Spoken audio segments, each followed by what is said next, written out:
On this episode, we cover an incredibly important topic for men, testosterone. We will cover the role of testosterone in a man's body, how it starts to fall in 30s and beyond, the effects of the drop in testosterone, and we discuss many different ways to naturally boost your testosterone.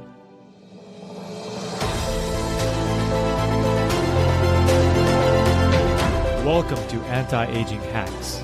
On this podcast, I interview top experts in anti-aging and longevity, and we discuss the best natural and medical solutions to bring you practical advice you can apply right now to fight back against aging.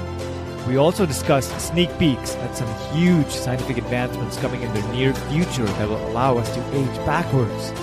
I am your host, Faraz Khan. Thank you for spending some time with me today. My guest today is Alex Fergus. He's a famous health coach and personal trainer based out of New Zealand. While he was growing up, Alex participated in a lot of sports. He represented New Zealand in elite rowing, won national bodybuilding titles, and broke powerlifting records. But he also suffered his own health woes, from being a horrible sleeper, having embarrassingly low levels of testosterone and gut issues. Through these setbacks, he learned even more about the body, not only how to heal from these issues, but how to avoid them altogether. He continues to research, write, and share, has an organic garden, lives by the beach, fishes, farms, trains, and walks around barefoot in New Zealand. What a lucky guy. Alex, welcome to the show. You've got an impressive resume. Give us a bit of background of who you are and how you got interested in health and wellness coaching. Yeah, your intro sums up a lot of my background and everything pretty well, but I grew up in New Zealand and was always, well, not always, in my teenage years, I just got into fitness or sports, I guess, and I guess I was very competitive. Like I always wanted to beat, my rivals and just win races, whatever it was. And so as you get a little bit older and you start dabbling into a lot more sports, that competitiveness pushes you a little bit harder and into places that otherwise you may not have done. And I guess that drive to win led me into, researching training, researching health, researching diet, and trying to improve myself. I guess I was very selfish in that regards where I wanted to be better. I figured, well, I can learn a lot of stuff and apply it to myself and win and, be a better athlete. So that's kind of how I got into sports. And then from there, as we were talking about earlier before we started recording, like I was in an office job, like I was in investment banking, and yeah, I'd go to work hating my life, and all I wanted to do was train and be in health and fitness. So I decided, you know what, I'm going to get out before I get stuck here and quit, and then ended up like working at a gym, opening the gym at 5 a.m. at minimum wage, and I didn't really care. I was like, this is, at least I'm in my industry and my scene, and I could follow my passion, and yeah, one thing led to another. Obviously, still training and competing, and then sharing that knowledge and wisdom and experience with others and getting paid for it. And you're thinking, wow, this is cool. And yeah, just sort of snowballed and a sprinkle in a little bit of entrepreneurial dust. And next thing you know, you got a business. Going from an investment banking job to making minimum wage at the gym. Wow. It's great to see when people follow their passions and don't chase the money, because the money will come. You've also won national bodybuilding titles and broken powerlifting records. So I get that you quit your job at the gym, but how did you go from that to becoming an elite athlete representing New Zealand?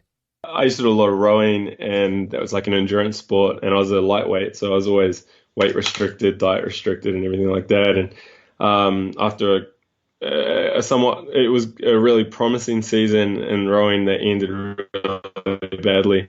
I just sort of got sick of it and thought I'd go for a change one day, and went to the gym with a buddy of mine who was doing a lot of heavy lifting. And, I went from doing 2-hour rows to doing 1 rep maxes in the space of a few weeks. And I guess I had that underlying strength, especially in my quads and glutes, coming from all the rowing. And I think, my family has that history as well. So I started doing pretty good in the lifting, and I was like, oh, this is different. This is fun. And yeah, then I focused in on that. Did pretty well with that. Nothing super serious, but there was a few, like it was all natural, and I broke a record or two in Australia. And yeah, and I actually qualified for the Worlds in powerlifting. So I was on track to go to the States, which is when I quit my job at the bank, and I was just going to focus on that. And then without getting into too much detail, I got, I guess you could say, talent spotted in a way, and pulled into sprint cycling and spent like 3 or 4 months. Just I didn't go to the world champs for powerlifting. I was like, you know what, I'm going to do track cycling instead, and did that for a few months and never really got into it, never enjoyed it. So after all that, I was a bit lost, and then working in the gym and seeing a lot of bodybuilders come and go, and thinking to myself, that could be cool, that could be something different. So I pivoted over to bodybuilding, and for me, a big part of that was one, to get some photos of myself, because I was building a fitness brand, and two, to learn a lot more about, like muscle building rather than strength and endurance. But three, also to get into the diet, nutrition side, because I didn't have that much knowledge with those prior sports. So yeah, and then of course, I wanted to win and everything. So of course, I got right into it and did pretty well in that scene as well. I would say you did better than well. Congratulations. In our conversation earlier, you said you suffered from poor sleep, very low levels of testosterone, and gut issues in the past. Was that before or after you were winning your competitions, and how did you figure out the solutions? Yeah, I guess in hindsight, it was probably during some of those competitive years, but I didn't really know. You're just taking things on a day-by-day basis, and slowly things drop off. It's not like you wake up one day and you've got all these issues, right?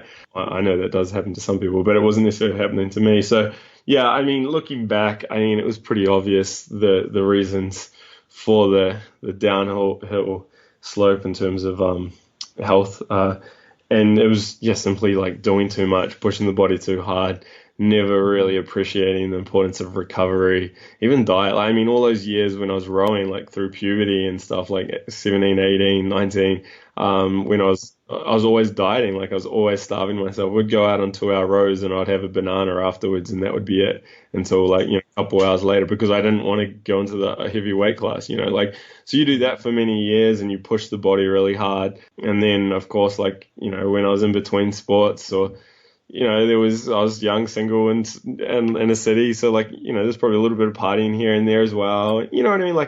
It was a recipe for disaster. And plus, my nutrition was never good. I thought it was good. I was following all your standard guidelines in terms of low fat diets and lots of grains and everything like that, and that's all I was doing. Here I was doing all this training, and I was having egg white omelets. All those things were wrong. I never valued sleep. I never even thought about gut health. I didn't even know what it was. You were sick type thing. That was it. So you do that, you push hard, you don't recover enough, and and then all of a sudden things were pretty bad. And it was after my second year bodybuilding. It was actually during that second year when I just lost the buzz. I pretty much didn't want to compete compared to the first year where every day was amazing. Like, couldn't wait to compete.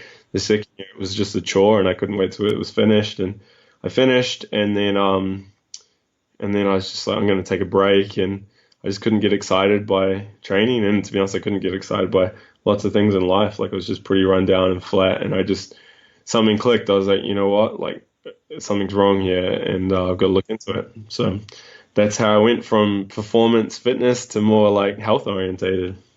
So I want to dive deeper into how you fixed your testosterone levels, because most men will be deeply interested in this topic. But before I do that, I'd like to quickly list testosterone's role in the body.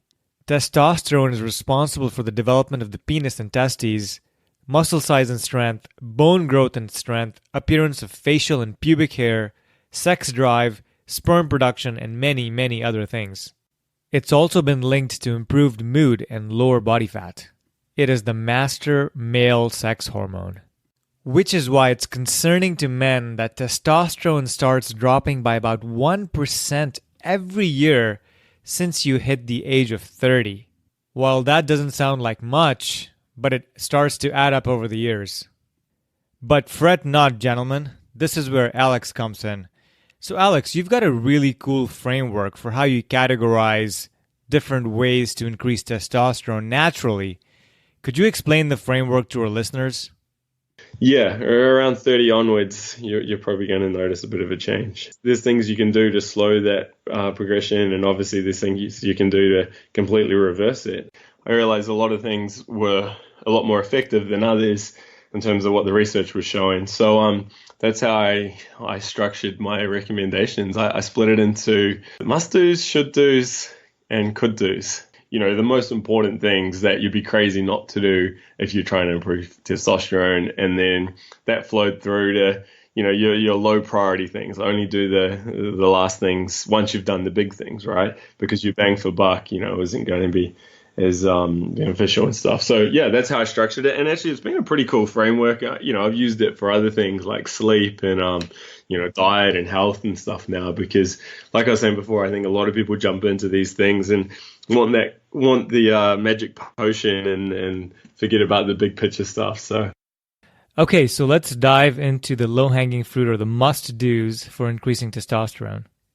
All right, so I have 6 or 7 of my must-dos for increasing testosterone naturally. So the first one is just simply sleeping more and prioritizing sleep, focusing on sleep. And I know a lot of people are like, really? Like, that's pretty lame. But I mean, the science is solid. And anyone that has gone from being sleep deprived for many years, as many of us are, to all of a sudden, even going on holiday for a month or so, a couple of weeks and catching up on sleep, you feel so much different. Your body doesn't ache as much. You can hit the gym a little bit harder. The recovery is faster, and obviously there's a lot of reasons behind that. But big reason is your testosterone levels a little bit increased, going to be a lot more optimized. And there was one study that found that even a week of sleep deprivation, which wasn't 2-3 hours, we're talking just six hours or less maybe a night, testosterone levels in guys was dropping about 10-15% in a week. So wow. Exactly, right? So imagine what's happening after a month or a year or even 10 years, like some of my clients were when they're just pushing themselves all the time. So just focus on sleep, like maybe cut your gym sessions short and maybe give up Netflix for a few nights, or you know what I mean? Like, it sounds crazy. Again, like, don't bother with the fancy pills if you're only getting 4 or 5 or even 6 hours sleep, because it is that effective. Yeah, it's a big one, not just for testosterone, it's for health in general and fat loss and everything as well. And I cover that in various other articles. But yeah, that would be my first tip. The second one would be to eat more fat. If you're still in the low fat camp, eating margarine and egg white omelets like I was many years ago, you need to start reading a bit more about saturated fat and the benefits it has on the body, because saturated fat is actually quite critical for testosterone production. So cholesterol, found in egg yolks and butter and animal fats, the cholesterol that's demonized by the mainstream medical profession, is required for testosterone production. It's so crucial. And there's been studies showing, low fat diets. I think it was one study had like less than 20% of their fat, or was it? Yeah, less than 20% fat in the diet, linked to lower testosterone levels. And then diets with 30-40% or more of the total calories, the testosterone was increased. So, for many, that's a lot. People would be like, oh my God, this is a lot of fat. But and it can be hard. That mindset shift can be very tough. But if you are scared of fat, trying to look at testosterone, trying to improve testosterone, then it's something you should look at. If you're someone who, is open to, the importance of cholesterol and saturated fat, but you're still, you're still cutting the fat off your meat and all that sort of stuff, maybe, have some bacon and eggs for breakfast and see how you feel later on that day. But if you're still a skeptic, look at the studies, look at the data, because it's pretty solid. And another thing on the topic of fat, like, as I've sort of alluded to, not all fat is equal. So there's fat like your polyunsaturated fatty acids, or PUFAs. I've got a pretty detailed article on this, but PUFAs, your omega-3s and more importantly the omega-6s, are actually quite damaging to the body. Like, they're very inflammatory and linked to all sorts of health issues. And personally, as a little side topic, I think they're one of the main drivers behind modern health issues, the high consumption of PUFAs. But so PUFAs can be damaging to the body and cause issues with testosterone. And there was a study, I think there's a couple of studies I referenced actually, like higher intakes of PUFAs can lead to lower testosterone levels. So again, don't take the tip of eating more fat just so you can go out and have deep fried donuts. Like, you got to be you got to be precise with the fat you're eating. Like eat more animal fats, eat more natural, natural fats. Butters, cheeses, eggs, wild fish, all that sort of stuff. On this topic, I interviewed Dr. Udo Erasmus a few weeks ago, and he's got a whole book about the fats, and he was saying that in America, at least, we're eating omega-3 to omega-6 in a ratio of 1 to 20, and it's supposed to be 1 to 2, 10 times as bad, and really getting that ratio right, as you're talking about, Alex, is so key, and good fats, saturated fats, you're saying, will help with testosterone. Yeah, totally. And one little thing as well, going back to that ratio, yeah, like 100% their ratio is totally messed up. But I think it's important not to just focus on that ratio, because you could have a 2-to-1 ratio but still have an excessively high intake of omega-6s, right? Like all you've done is increase your omega-3s to improve that ratio. But that's not really what you want to do. I mean, you want to improve that ratio by lowering your omega-6 intake. And it's hard. I mean, if you're eating a conventional diet, like a standard diet, even a healthy standard diet, I'm not talking McDonald's and KFC like every single meal. Like even if you're just going out to the cafe and getting like a salad that's got mayonnaise on it, or I don't know, I can't think of it. Even like Whole Foods. When I was in the States recently, you go to Whole Foods and you look at their like food that they got there, and most of the ingredients have canola oil, sunflower oil, soybean oil, peanut oil in it, and they're all really high in your omega-6s. So it can be really, really tough to improve that. And again, like that's a whole nother topic conversation, and explore. For those that want to learn more about it, explore, listen to that other podcast you mentioned, or just type PUFAs, PUFA, into Google, or check out my website. I got a pretty long article on it as well, because I believe it's a pretty big topic. But anyway, we can move on if you want. Yeah, let's go for it. I'll link to your article around PUFAs as well on the show notes on my page. Cool. All right, so number 3, I'm going to say lift heavy weights, and I should emphasize heavy. So, just go into that pump class where you're doing the little pink or green dumbbells doing, 50 reps. That's not heavy weight training. And it doesn't have to be weight training. I mean, it's just resistance training. Like you can do some pretty cool things using body weight exercises, or, now that I spend a lot of time on a farm, building a fence is pretty intense resistance training. So maybe I should rewrite that as do intense resistance training. But yeah, the key thing is heavy weights with long rests. So the idea is you want to spike in that stress load on the body, and then you want to relax so you can hit that stress, that weight again. So what does that mean in practical terms? 2 to 8 reps of a weight with, say, 2 to 5 minute rests in between. So yeah, for many people going to the gym, they would not do that. Like only the powerlifters would be doing that, right? But even bodybuilding training, like some of that can be a little bit. It's great for volume and putting on muscle mass and everything like that. But even if you look at a lot of the bodybuilding pros, their training protocols would not really be suitable for someone who is just a natural, isn't on all sorts of steroids and has no training history under their belt. Like their training volumes and intensities are just going to be too much of a stress load that, in fact, you may see a drop off in testosterone. So yeah, I mean, I think the studies, when I was looking into this, it was kind of things like 90 seconds or longer rest periods, and yeah, like 12 reps or below in terms of a rep range.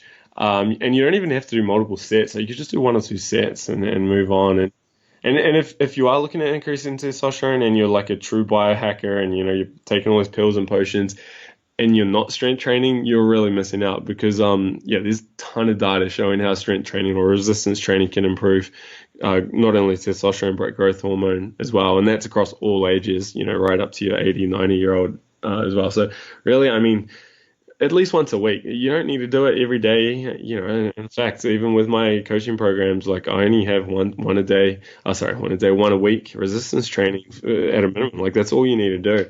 But if you're not doing that, then yeah, you need to get started on lifting heavy weight.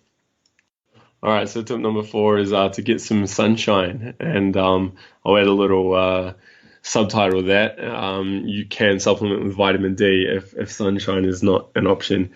So there's lots of data around vitamin D levels and testosterone and sperm production, quality of sperm and all that as well. So vitamin D is super important. It's not actually a vitamin; it is a steroid hormone, but it's essential for hormonal health in general. There was research showing that men who supplemented with vitamin D increased their testosterone levels, after 12 months, and there's all sorts of data showing how many people in the world in the Western world are deficient in vitamin D, and how that simple addition to their supplement regime tongue tie there, can like not only improve testosterone but like improve immune function and well-being and everything. So obviously, I'm not a big fan of recommending pills and potions, as I've made clear. So instead of going out buying vitamin D, why don't you just go and get out in the sun, and you don't need much, 20, 30 minutes. And it can be as simple as taking your shirt off when you duck out for lunch and you sit in the park. And if you are worried about it, like go and do a vitamin D test and just see where you're sitting, because you might find that you're perfectly fine, in which case keep doing what you're doing and go and focus on the other tips that I've mentioned and will continue to mention. Yeah, no, that's so key. When I got my vitamin D tested, my doctor said, "Hey, you're low." And so I started going out in the sun a bit more. And it's so interesting that dermatologists and some of these beauty influencers have maligned the sun so much that don't go out, like save yourself from the sun. It's very, very bad. Yes, prolonged exposure can cause damage and wrinkles, but that's if you're sitting there for hours. Yeah, yeah. No, yeah, it's like most things in this space. Like a lot of the recommendations we find out the complete opposite to what the actual truth is. But yeah, if you're someone who's been terrified of the sun, like look at some of the data, look at the research, because otherwise you'll never truly accept it. You'll feel so uncomfortable doing some of these recommendations. But yeah, you don't need much. You don't need to go out and, like you said, sit out there for 3-4 hours. It's just 10, 15 minutes here and there, and you'll do your body a world of good. Got it. So that's number 4 is the sun. What's next? The next one I had was stress less. So cortisol, which is a stress hormone or release in times of stress, actually blunts the effects of testosterone in the body. So, if you put your ancestral hat on here for a moment, it makes perfect sense. Like the survival is always going to trump reproduction, right? So I know, as a species or like animals, it's kind of like we've been designed to reproduce, but you can't reproduce if you're dead, right? So if you're stressed, there's an animal chasing you, the body wants to prioritize getting away from that animal, or surviving or escaping or fighting or whatever it may be, which is the beauty of cortisol and adrenaline, right? But then those hormones are blunting testosterone. So sure, you get away from the animal, but you're not thinking about like, trying to make a move on that girl standing over there, or, how you look or anything like that, right? That all comes later. But the problem is so many men, or men and women, and even kids these days, are so stressed that those cortisol and adrenaline levels are so much higher. Of course, we're not running from lions and tigers. We're, sitting in traffic jams, worrying about bills and, just modern stresses, right? But that's counteracting that rest and recovery, the anabolic hormones like testosterone, which is obviously needed if you're trying to improve muscle mass and do all these good things that testosterone can do for the body. So, and that's why, it ties back into sleeping more, which is all about recovering and de-stressing, eating more fat, which is nourishing the body, which is why my lift heavy weights with long rest, like if you're just getting in those pump circuit classes, that's a very high stress environment versus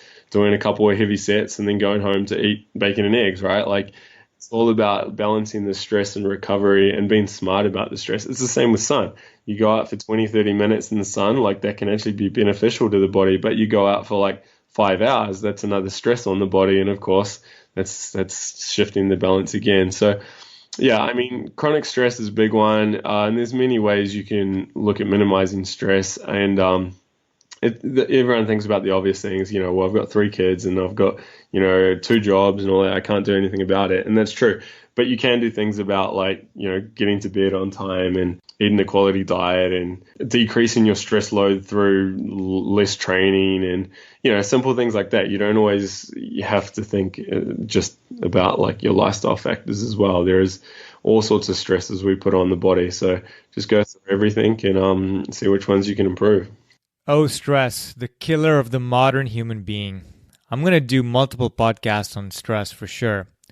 Okay, so that was number 5. What's number 6? All right, so the next one I had was minimizing radiation and non-native EMF exposure.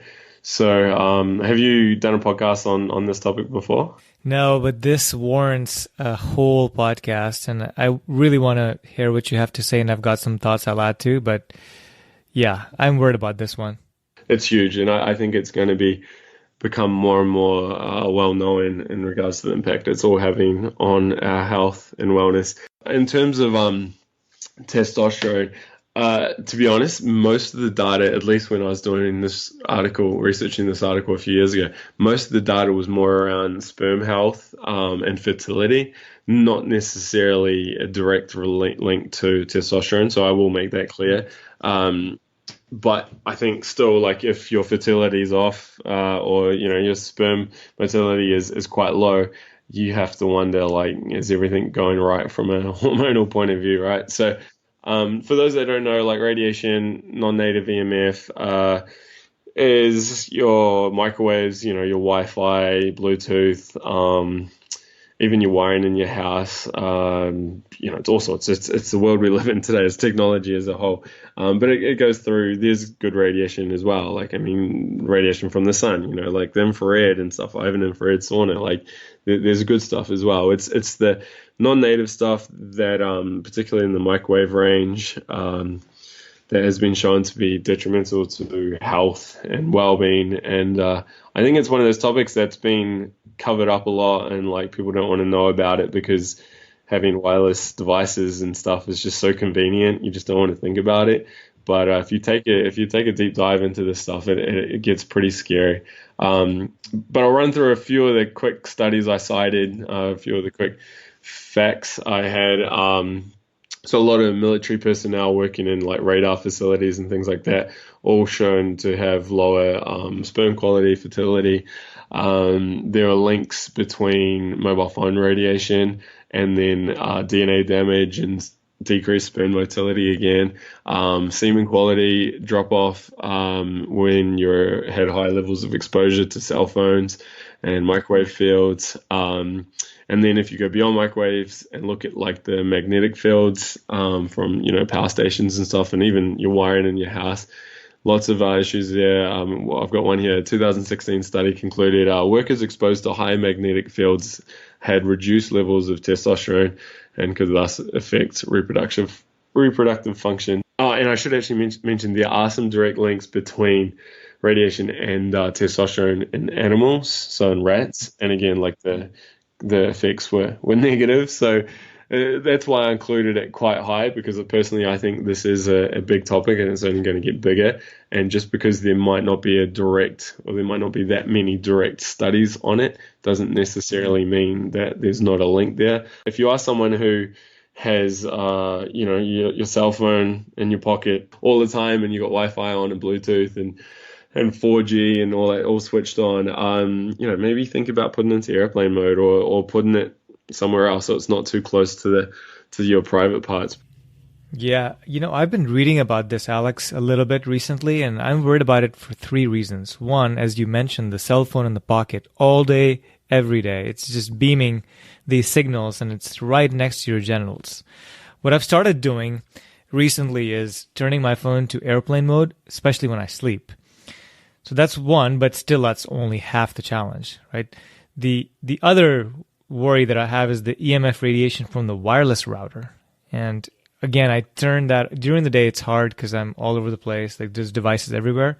But at night when I go to sleep, I turn it off. But I also live in an apartment complex in LA that has all kinds of wireless router signals flying around. So that cannot be helping. And the third worry I have, especially in a big city like this rush to 5G technology by the mobile carriers. And 5G, as you may know, is high frequency and high intensity technology, even more than 4G and 3G. But it's a smaller wavelength, so it doesn't travel very far, which means they've got to put a lot of these radio towers every few city blocks, which means even more radiation. So I might have to move up to the hills soon to get out of this.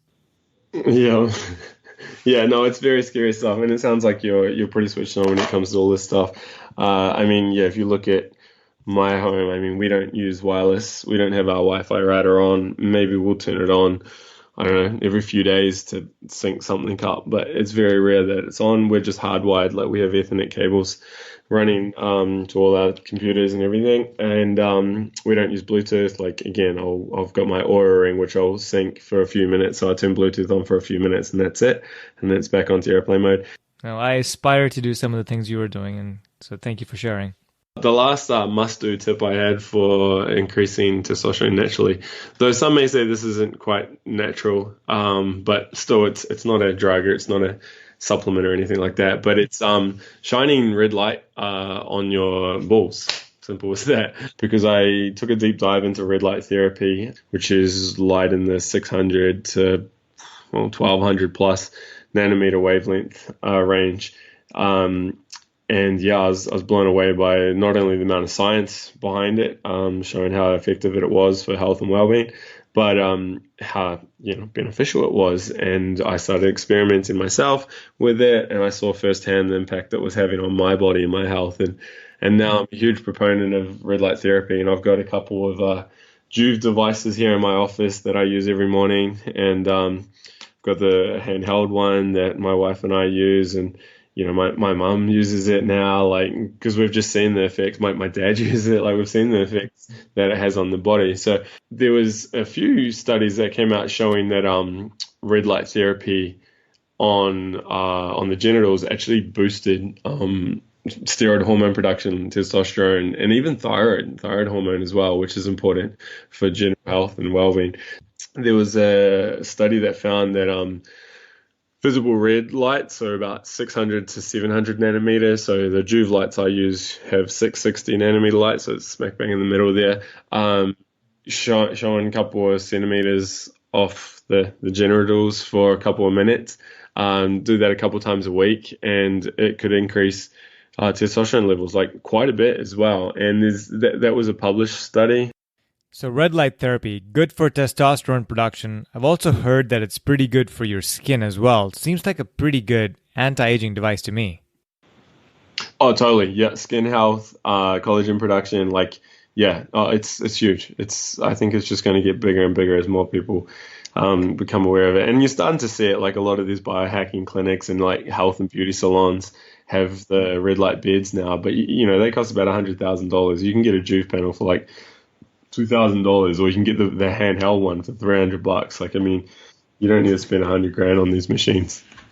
Yeah, I've been thinking of getting one of those devices for a while. I should also get the Juve folks on the podcast. All right, so that's your must-dos, Alex. Let's move on to your should-dos. What are those?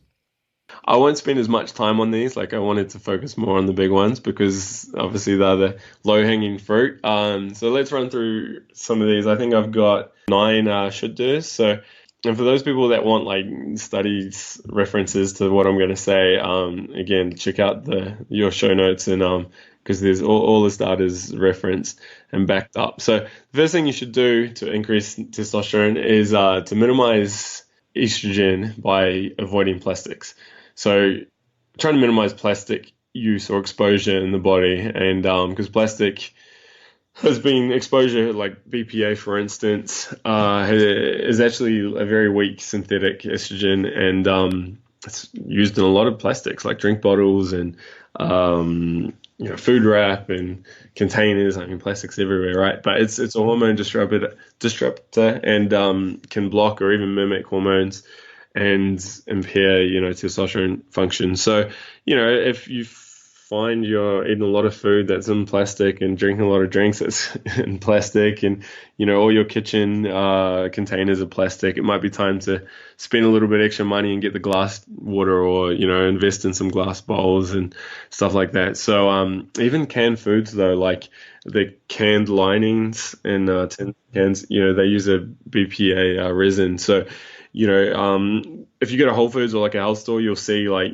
many cans now have BPA free cans, which is really cool because more and more people are becoming aware of it. So yeah, I mean, it's big for plastic. BPA exposure can really mess up the balance between estrogen and testosterone. So that's not a good thing, because estrogen competes for the same receptors as testosterone. So, no guy wants high estrogen levels, especially if they're trying to improve their testosterone. So that's tip number one for my should do's. Tip number two is still related to estrogen, and it's around skin products, soaps and deodorants and stuff, because a lot of the chemicals used in modern soaps and deodorizers and air fresheners and stuff have a lot of these chemicals that, again, can lead to increased estrogen levels. So these things are found in sunscreens, moisturizers, all sorts of things. And if you're putting these on every single day, like, it's going to have an effect. And again, this is why it wasn't in my top, must-do list, but it's something you should be aware of, and it's a pretty easy fix anyway. Like, you just look for more natural skincare products and more natural deodorants and stuff like that. And then the third tip, which is still related to estrogen, because obviously estrogen is very important when it comes to testosterone, avoid parabens. So they tie in with the above points. What are you putting on your skin? What are you eating? But these are used as like preservatives in a lot of cosmetic and pharmaceutical products. So this includes things like shaving gels, shampoos, even toothpaste as well. And some foods as well can contain them as well. So there's not a ton of research around it, but it's known that the body absorbs a lot of it, and they know like it can disrupt hormones or endocrine function in like animals. So again, just spend a few dollars extra and get like more natural gels and shampoos and moisturizers. Cool. So that's all three on estrogens. My next tip is to stop doing steady state cardio. So this is the sitting on the treadmill with a cross trainer for an hour doing like 110, 120, or maybe even higher, like 130 beats per minute heart rate, where all you're really doing is sweating, but you're not really exhausted afterwards. Like, you're not really getting anywhere. To be honest, complete waste of time. But anyway, it's like a no-go zone, I believe, in terms of training and in terms of testosterone production. So instead, you want to do like more intense workouts or really slow stuff. So like slower than your 120s. So you just go for a normal walk or a very gentle like bike ride or something. But when you're up in that like, that no-go zone where, 130, 140, 150 even beats per minute for prolonged periods, you're really ramping up your cortisol, which is eating into testosterone. And the thing is, it's like a stress on the body, but it's not a crazy stress that you'll go away and recover and get stronger from it. Like, it's not it's such a big stress that you need like a few days off. Like, you could literally do this twice a day, every day, because it's just like, you feel okay afterwards. You have a rinse, you have a shower, you eat some food, and you're good to go again. And that's why I think people get caught in that trap. And especially because you get that massive endorphin relief and you feel so good afterwards as well. Like, you want to do it again. But from a testosterone point of view, it's not the best. I have a few guy friends that go to the gym, run for 30 to 40 minutes, break a sweat. So this seems like a bad idea for their testosterone. Oh, totally. And you have to ask why they're doing it anyway. And many people will do it to stay lean and stuff, but there's much better ways to lose a bit of weight than to spend 30, 40 minutes just jogging. And again, I've covered these topics in great detail on my website, so I won't go into them there. But yeah, I mean, the science is pretty clear when it comes to this stuff as well. So it's not just me saying this. So if you're wondering what you should do instead, if you still want to do your cardio or your aerobic, or you exercise or get out or do some running or cycling, just keep it more intense. So my tip here was to sprint, and to sprint fast. So there was one study that was found that weightlifters who performed multiple 35 meter sprints, which is, I don't know what it is in yards, I don't know, maybe 40 yards, who did that a couple of times a week, only 4 times each session, increased their testosterone levels more than the control group. And that, it's very minimal. Like at max, you're doing, 100, 200 yards a week in terms of exercise. But the thing is, it's all about like that intensity. It's 100% when you're doing that 35 meters and then having a big rest and then doing it again. So it might still take you, say, 20 minutes to do the exercise. Like by the time you loosen up, you warm up and everything, boom, you do that first sprint. It's going to take a while to get your breath back, right? Like, because it was pretty intense. And then so you wait a few minutes, you do it again, you do that 4 times, there goes your 20 minutes. You're still doing a decent workout. Your heart rate's still pretty high, but you're getting those peaks and troughs, right? And there's heaps of research on this as well. So anyone that's looked into high intensity interval training, pretty much this is what I'm talking about here. So yeah, the key is real intense with really good rest. Exactly what I was saying with the weight training. But the thing is, there are studies showing that this increases testosterone and all that, but it's not as strong as the weight training. So if you're only doing one exercise protocol, then do weight training. If you want to do two, then do weight training and sprints. But the weight training is going to be more important than the interval training.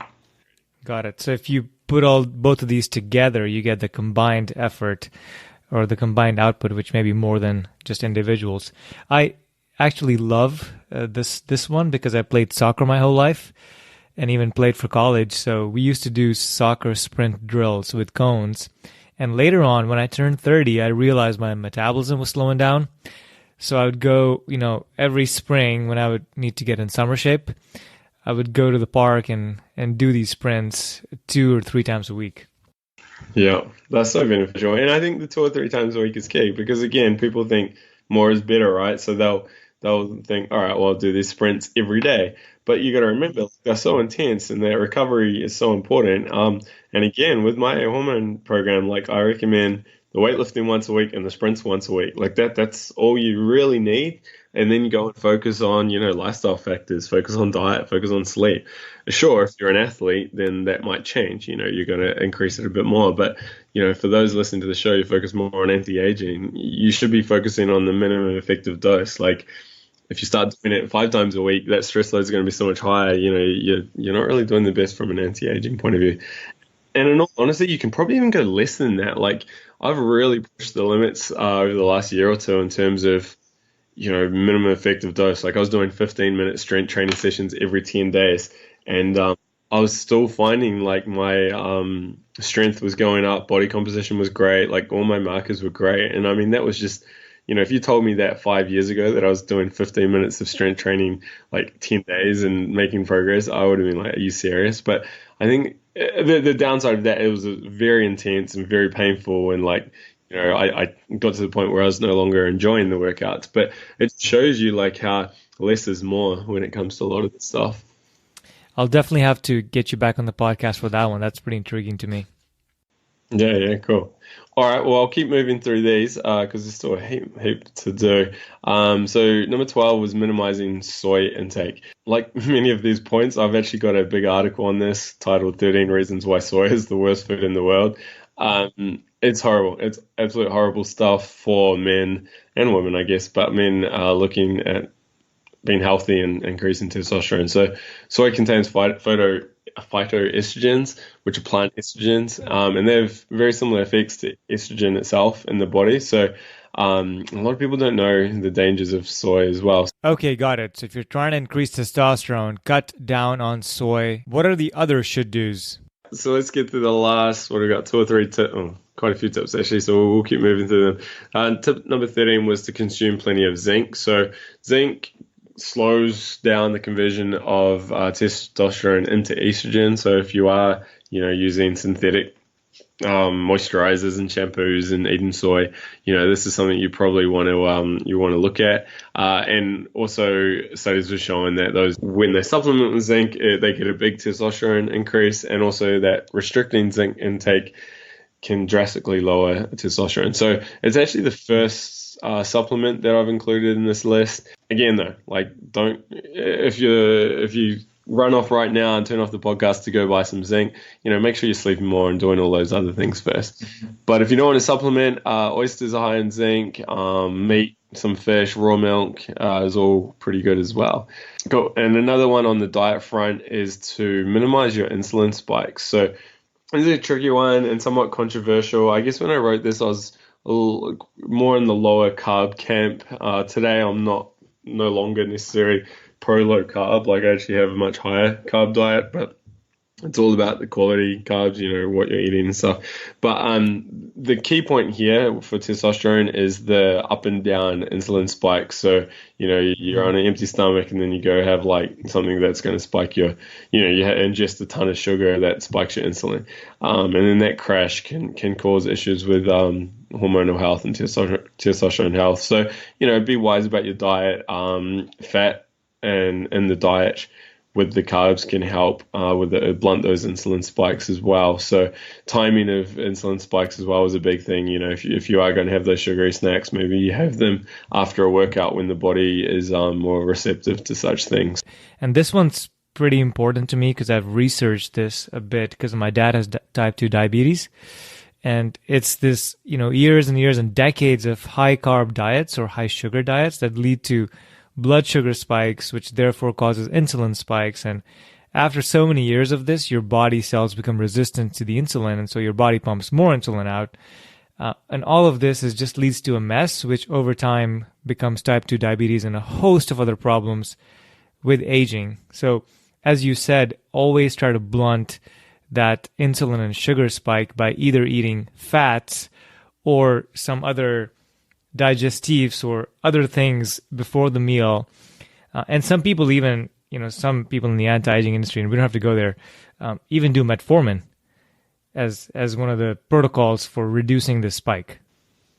Yeah. And I mean, personally, I 100% agree with what you said. And I think personally, though, I've found like you can get a pretty good balance. Like when the body, you can get to a point where you can handle some of those sugar spikes, or like not sugar spikes, those sugar loads every now and then when the body is a lot more healthy and resilient. But for those who are like, pre-diabetic or diabetic, it takes a lot of work to get out of that.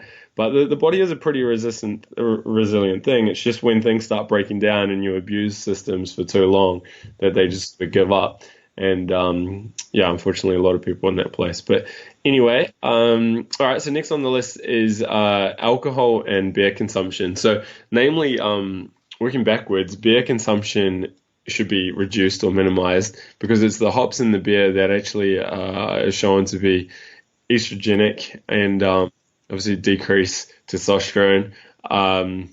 And again, it's the hops in particular that are the problem here. But then you could say, well, maybe all the sugars and carbs in the beer as well can be problematic. I've never been much of a beer drinker, so this has never really been a problem for me. But I know a lot of guys like beer. But in good news, there has been a bit of research showing like a little bit of alcohol now and then can actually increase testosterone. There was like 1 or 2 studies I found. It really surprised me when I found it, because I just thought everything about alcohol was bad.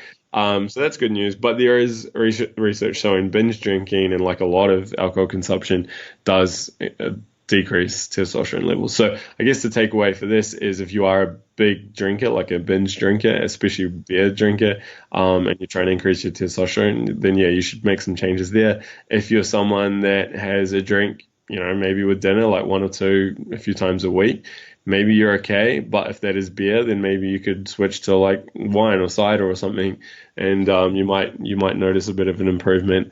But then there is the confidence thing with this with alcohol as well. 1 or 2 drinks here and there, like feel good with it. So maybe it's not the worst thing in the world. But the beer drinkers with the beer belly and the man boobs and all that. And that's clear as day. And I've had clients work with me who had horrible estrogen levels, like horrible estrogen levels, to the point where they retested them because they thought they were too high.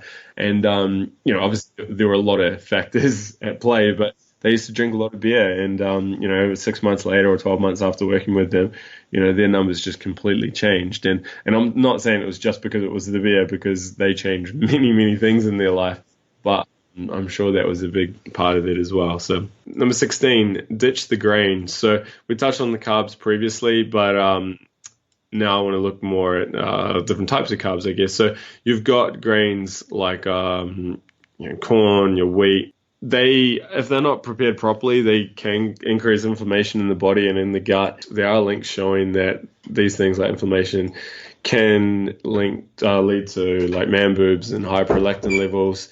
And that in turn can lead to like shrinking of the testicles and estrogen issues and all that sort of stuff. So, yeah, I'm not going into this too much details, but I mean, if you're curious about this, look at the Western A Price diet, and they cover grains rather well. If you're wondering what you should do, I mean, you can soak and sprout grains if you still want to eat them. Otherwise, if you're looking for like some cleaner carbs, I mean, potatoes, white rice is pretty good, raw milk, fruit, all these sort of things don't have these phytonutrients in them that can cause these problems that grains can. So we'll move on from there. So the next one is ensure adequate magnesium intake. So I did a big article on the importance of supplementing with magnesium, and also just looking at supplements in general. And like vitamin D, a lot of people are deficient in magnesium, and magnesium is so important for energy production, for sleep, and even testosterone production. So if you're not supplementing with magnesium, it's actually one of the very few supplements that I do recommend everyone take. Vitamin D, you can get sun, so you don't need that. Zinc, you can have more oysters or, raw milk and stuff and get it through diet. Magnesium is a little bit tricky to get in your diet just because, unless you're eating a really organic diet, just because soil quality has decreased over the years. So, I recommend supplementing with magnesium. If you don't want to take a tablet, you can get powders or even sprays, or just get some Epsom salts and have like a bath in Epsom salt, magnesium salts, once a week, and you can boost your magnesium that way. So that's a simple one to bring in. On another supplement is creatine. So this is tip number 18. So creatine, I think, is amazing. I've got a couple articles on it, the benefits of creatine, and then a really detailed everything you need to know about creatine article. There is one or two studies I found that link creatine consumption with its testosterone boosting effects, but the benefits of creatine are huge, like cognitive strength, all sorts of things. And it's dirt cheap, like it's so cheap to buy. You only need a teaspoon of it a day. Like it's literally, maybe $20 for 6 months, if that. Like I recommend everyone, male and female, should be using that. But obviously, if you're trying to increase testosterone, bring that into your diet. All right, and then the last thing for my should do is actually the first herbal supplement that I've recommended. This is Mike Mailer's Aggressive Strength Testosterone Booster supplement. Now, I know there's lots of testosterone supplements out there, like hundreds of them, and I'm sure there's some that are really great, and I'm sure there's some that are absolute junk. The reason I include this one is because I've used it and I've done before and after labs, and I found my testosterone actually went up 26% using a Dutch hormone test, which is a really, really good way to test hormonal health in the body. And so that was after a 12-week protocol following this herbal testosterone booster.